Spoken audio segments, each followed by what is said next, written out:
ఇంతకీ మీరెవరు? నేను ఎవరా?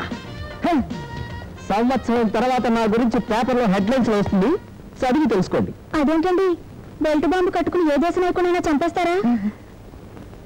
నా ఫేసు అలా కనిపిస్తుందా? కనిపించినట్టుందండి. చిన్నావులే తాటికాయ్. After 1 year I will be a king. ఏ రాజ్యానికి? ఏమిటా నవ్వు ప్రశ్న?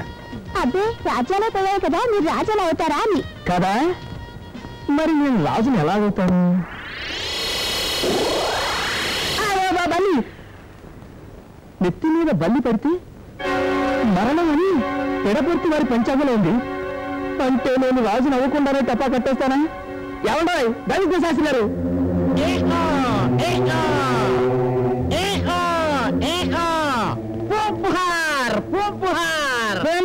కాదు, ఇక్కడ మా పని ఇత్తడి మూకుల్లో మెత్తడి పకోడీ అయిపోయింది.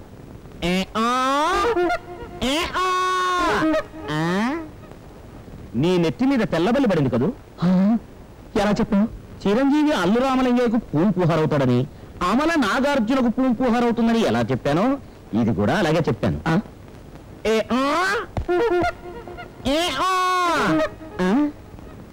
ఇంతకు ముందే నువ్వు ఆడపిల్లల్ని ఆదుకోవడానికి 6 మంది మగపిల్లల్ని పుహారు చేసి ఉండాలి.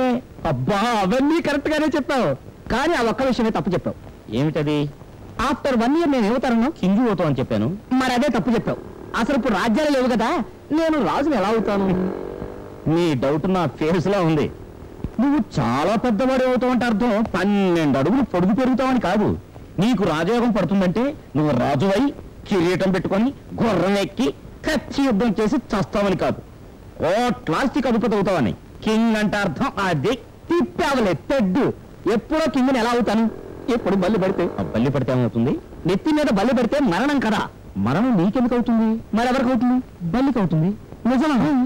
అయితే నాకు బల్లి గండం లేనట్టేనా?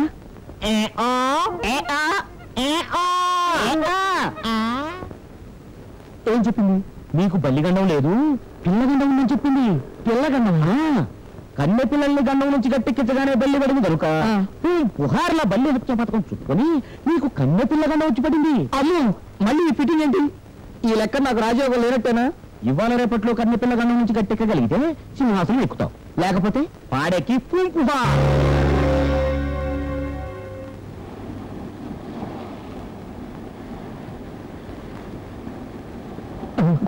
ఈ పిల్లల్లో మనకేమన్నా గండం ఉందా? ఎందుకైనా మంచిది, కేర్ఫుల్గా తీసుకుని కేర్ఫుల్గా ఉండాలి. 1వ నెంబర్ బస్సు ఎప్పుడు వస్తుందండి? తెలియదు. టైం ఏంటండి? తెలియదు. చేతికి వాచ్ ఉంది కదండి? తెలియదు.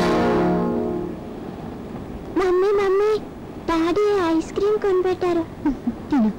మమ్మీయా? అంటే నీకు పెళ్ళయిందా? అయితే నాకు రిస్క్ లేదు.